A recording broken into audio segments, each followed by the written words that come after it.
Monday, week 4, August 1998. We are again pay-per-view after SummerSlam, which is titled Ground Zero. I believe it is 11 months after Kane's debut.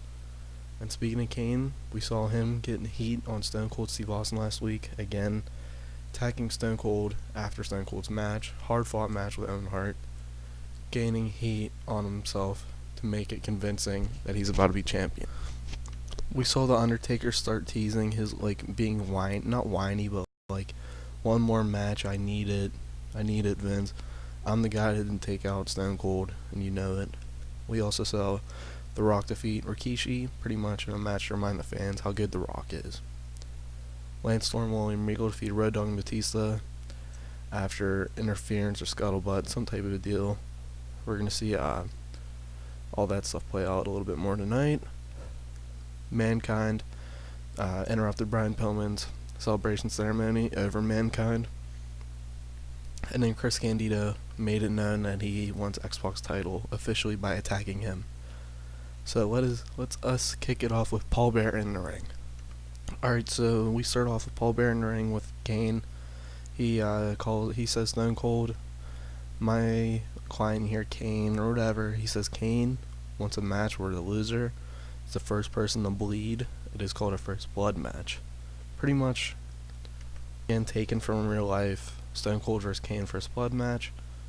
But we're seeing it after Undertaker Stone Cold, which I think is different, and I think it was better because they rushed Stone Cold vs. Kane, and it was Mankind, Undertaker, and we did Stone Cold, Mankind, Kane, Undertaker, Stone Cold, Undertaker, now Stone Cold, Kane. To me, it's just easier, and we can send Mankind in his feud Brian Pillman, which isn't really going down much because Brian Pillman to me is number 3, 2-3 top heel. So, but it goes Kane, Rock, Pillman, I would think, not including Vince, who's the catalyst for it. So pretty much here, once again, Paul Bearer challenges Stone Cold to a match where the first person to bleed loses. From there we go to Chris Candido versus D'Lo Brown, and Candido wins after Mark Henry interfered, causing D'Lo the match. After the match, Candido's in the ring. X-Pac comes out on the ramp and challenges saying, you know what, I'm the European champ, I'm the fighting champ, so I challenge you to a match. If you really want to match with me so bad, we could have a match at Ground Zero, but I might change that name because it doesn't fit. I don't know though. So pretty much X-Pac challenges Candido here, who accepts it. From there we see Vince cutting a promo on the Road Warriors on behalf of the corporation, saying, I don't have a problem with you guys, but you know what, Umaga and Ken Shamrock really want to kick your ass, so I'll let them. And then I think we go to a match, singles match, Umaga vs. Road Warrior Hawk. Umaga picks up the win after Ken Shamrock interfered. Pretty much, all 4 people are in the arena. Umaga, Hawk in the ring, Animal, Shamrock outside. Shamrock interferes. After a match, nothing happens. I don't know why I said that. William Regal and Triple H agree to a match for the Intercontinental title. I don't know exactly how this play out. I think William Regal would be disrespectful to Triple H, calling him, American brat. He's the un-Americans. So right now it's William Regal, Val Venus, and Lance Storm together. They're the un-Americans. And it's like the League of Nations in late 2015 and early 2016 with Sheamus and all those guys. But I don't think it's on a main event level, because I don't think Lance Storm, Venus, and Regal are main event players. Right now, at least. You never know. Never say never. From there, we see Road Dogg, Batista, Mark Mero, and Mike Barton trade words, all cut up on each other, with Road Dogg and Batista getting the upper hand verbally, I would think. And pretty much just continuing this feud. Road Dogg, probably one of the best mic guys I have. So to use that, I think is good. He's has drug problems, so we gotta try to help that some way, or manage that whatever way we could. Following that, we see the Godfather versus Bob Holly. Bob Holly loses. This is the Godfather's, I believe, first match since returning, so he gets the win here against Bob Holly. And then after the match, Bob Holly throws a little bit of a temper tantrum, maybe smacks the ref, just like really pissed off, tells the fans to fuck off, something, just to get him to boo. Basic. Don't need to be major heel turn. He's a lower card guy, so no biggie. Bob Holly is now a heel, and we'll show you the it's called my roster after this episode. The rating doesn't really bother me because I mean it's not gonna be high every time. It is what it is. From there we see Mankind calling out Brian Pillman, but out comes Al Snow with Head impersonating Brian Pillman, and then they just make fun of Pillman the whole time. Pillman's not there tonight, so it's just a way for them to make fun of Brian Pillman and just, you know, show that these two have chemistry as friends, and, you know, I think that would be entertaining. And then the announcers could play up saying, well, what's Brian Pillman? How's he going to react to this? From there we get Ahmed Johnson versus Kane. Kane getting a convincing win here.